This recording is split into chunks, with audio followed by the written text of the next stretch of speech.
Hello kids and welcome to English class. Students, we are solving exercises of the chapter verbs.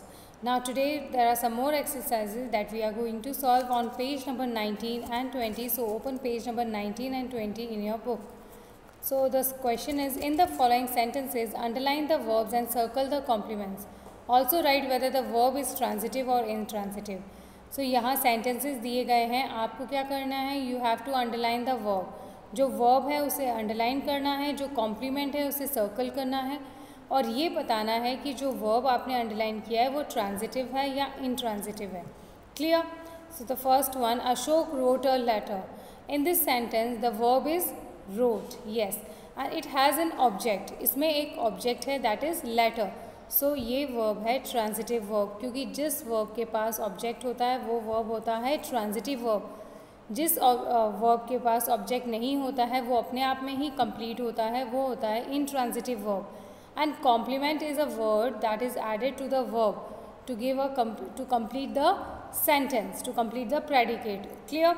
So the next one, the baby sleeps. Now this sentence is complete in itself. The baby sleeps, baby सोती है, तो ये complete है sentence, लेकिन यहाँ object नहीं है, यहाँ सिर्फ वर्ब है. सो ये क्या है? Intransitive verb. Sleeps is, you have to underline sleeps और सामने आपको लिखना है intransitive verb. Next one, Hari seems tired. Now here the verb is, any guesses? Can you guess which is the verb here? Yes, seems जो है ये verb है, तो आपको इसको अंडरलाइन करना है. लेकिन क्या सीम्स, अगर हरी सीम्स हम लिख दें तो क्या वो अपने आप में कंप्लीट हुआ? नहीं हुआ, उसे एक वर्ड की ज़रूरत पड़ी, और जिस वर्ड की ज़रूरत पड़ी वो ऑब्जेक्ट नहीं है, that is some other word. So वो हो गया कॉम्प्लीमेंट. सीम्स को आपको अंडरलाइन करना है, टायर्ड को आपको सर्कल करना है. ओके, तो tired is a complement. Next, the old woman is dead. Again which is the, what is the verb in this sentence? इस सेंटेंस में वर्ब है इज़. इज़ अ वर्ब और इज़ डेड. तो ये sentence यहाँ object नहीं है, यहाँ सिर्फ ये जो डेड है that is complement. It is some word that is completing the verb, given verb. So यहाँ पर इज़ को आपको अंडरलाइन करना है, डेड को आपको सर्कल करना है. Okay, the child appears pleased. Again what is the verb in this sentence? इस सेंटेंस में वर्ब है अपीयर्स, और अगर हम सिर्फ अपीयर्स लिखें तो क्या ये सेंटेंस कंप्लीट होगा? द चाइल्ड अपीयर्स नहीं होगा, इसे एक वर्ब की ज़रूरत पड़ी, दैट इज़ प्लीज्ड. तो pleased is a complement and appears is a verb. आपको अपीयर्स को अंडरलाइन करना है, प्लीज को सर्कल करना. Meera was unhappy. Again Meera, इसमें वर्ब क्या है? वॉज आपका वर्ब है, लेकिन यहाँ ऑब्जेक्ट है नहीं है. क्या वॉज तक लिखने पर ये सेंटेंस अपने आप में कंप्लीट हो रहा है? नहीं हो रहा है. आगे हमने एक वर्ड का सहारा लिया है, दैट इज़ अनहैप्पी का सहारा लिया है, तो completed. So that is again a compliment. Unhappy को आपको सर्कल करना है, वॉज को आपको अंडरलाइन करना है. Sita was very happy. Again in this sentence is a verb and happy is a, very happy is a complement. Okay, next, Sita was very happy. The man laughed. So in this sentence is complete in it self. ये जो sentence है ये अपने आप में complete हो चुका है, वर्ब अपने आप में कंप्लीट है. सो ये है इंट्रांजिटिव वर्ब. इस सेंटेंस को ऑब्जेक्ट की ज़रूरत नहीं है. Next, he writes novel. तो writes is a verb and novel is a, yes, object. Novel यहाँ पर ऑब्जेक्ट है, क्योंकि हमें आंसर यहाँ मिल रहा है what. He rights what? He rights novels. So right को आपको अंडरलाइन करना है एंड नॉवल जो है दैट इज़ अ ऑब्जेक्ट, और सामने आपको लिखना है it is a transitive verb. The dog bit the boy. Again the verb in the sentence is bit. Bit जो है that is a verb, so underline verb bit. अब उसने किसको काटा? इट बिट द बॉय, एक लड़के को काटा. तो बॉय क्या है? ऑब्जेक्ट है. इसका मतलब यहाँ पर सब्जेक्ट है और ऑब्जेक्ट है और वर्ब है, तो ये है transitive verb. Next, the weather was cold. अगर ये सेंटेंस द वेदर वॉज तक रुक जाता है तो क्या वॉज अकेला वर्ब इसे कंप्लीट कर रहा है? नहीं कर रहा है, इसे वर्ड की ज़रूरत पड़ी, दैट इज़ कोल्ड की ज़रूरत पड़ी.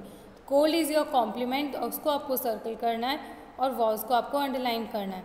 The sun shines. This sentence is complete in itself. जो सेंटेंस अपने आप में कंप्लीट होता है वो वहाँ कौन सा वर्ब होता है? Intransitive verb. Sita gathered roses. So here gathered क्या है? Yes, gathered is a verb. So आपको इसको अंडरलाइन करना है. अब ये ट्रांजिटिव वर्ब है, ये इनट्रांजिटिव वर्ब है.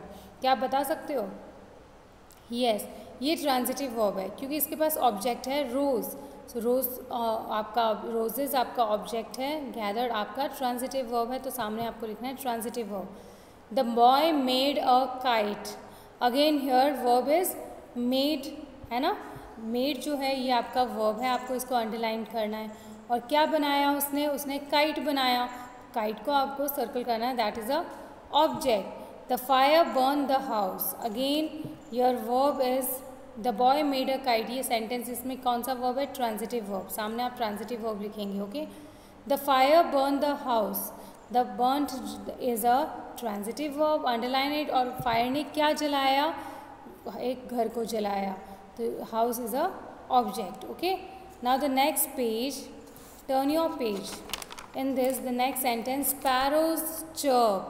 Okay, so in this sentence is complete in itself. इसे किसी ऑब्जेक्ट की ज़रूरत नहीं पड़ती, तो it is intransitive verb. Okay, chirp जो है ये intransitive verb है, इसे underline करेंगे आप. He went mad. Again here verb is went, और क्या हो गया? वो पागल हो गया. तो mad, तो ये sentence है intransitive verb.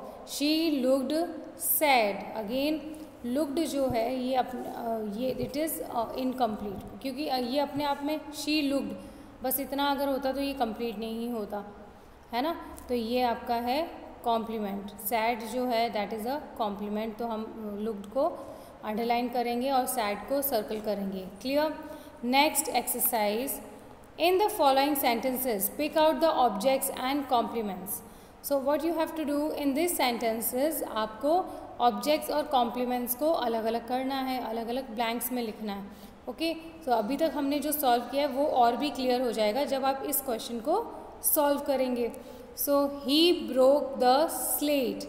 So in this sentence is there a object और अ कॉम्प्लीमेंट? यस, इस सेंटेंस में ऑब्जेक्ट है और हमारा ऑब्जेक्ट क्या है? स्लेट. ओके. सो हम यहाँ लिखेंगे ऑब्जेक्ट्स के नीचे हम लिखेंगे slate. Next, the earth is round. Again अगर ये इज़ जो है ये अपने आप में कंप्लीट नहीं बता रहा सेंटेंस को, है ना. तो हमें राउंड वर्ड की ज़रूरत पड़ी इसे कंप्लीट करने के लिए. So round is a complement, इसे आप कॉम्प्लीमेंट के ब्लैंक में लिखेंगे. She burned her fingers. So उसने अपने क्या जला लिए? हाथ जला लिए, सॉरी अंगुलियाँ जला ली. सो फिंगर्स आपका ऑब्जेक्ट है, ये आप फिंगर्स के कॉलम में लिखेंगे. She looks happy. Again it is a complement, happy is a complement. Bali is strong. तो स्ट्रॉन्ग क्या होगा आपका? Complement. Next, the policeman caught the thief. Police ने किसको पकड़ा? थीफ को पकड़ा. तो थीफ है ऑब्जेक्ट, चोरों को पकड़ा, तो that you are going to write under the heading object. The children were hungry. Again the hungry is complement. Hungry is a verb that is attached to word to complete the predicate. The sky grew dark. Again dark is complement. Rama became angry. So angry is also a complement. The woodman was honest. Again honest is a complement. So words hungry, dark, angry, honest, round, happy, strong, ये सारे complement हैं. और slate, fingers, thief, these are objects. Okay. Now the last exercise, exercise 7. Choose the right verb and complete this sentences. The first one has been done for you. So हमें bracket में से सही word को choose करके इन blanks में लिखना है. Okay. So sugar dash sweet. Sugar taste sweet. Sugar का टेस्ट स्वीट होता है ना. Next, ships dash across the sea. तो सेल, वॉक और फ्लाई. तो शिप्स क्या करती हैं? They sail. सो यहाँ आएगा sail. Wood dash on water. Swims, flows और flows. The correct answer is flows. The wind dash my hat off. Drove, blew और flew. Which is the correct answer? Yes, हम यहाँ लिखेंगे blue. The my paper boat dash down the stream. The options are flew, floated, swam. So the correct answer is floated. The paper boat floated down the stream. fish dash in the sea. So options are swim, flow, float, fish swim in the sea. The man dash a pipe, the man smokes a pipe, है ना. The child dash pleased. The options are things, appears or becomes. So answer is appears pleased. Okay. And the last one, the workman dash tired. So the workman seems tired. Clear? So students, these were the answers of the remaining exercises. You complete these exercises in your book. So for today we have completed this chapter. So आपको कहीं भी इसमें doubt हो, you can call me and ask me anytime. During the working hours, okay, or you can leave a message on my WhatsApp number whenever you have any queries.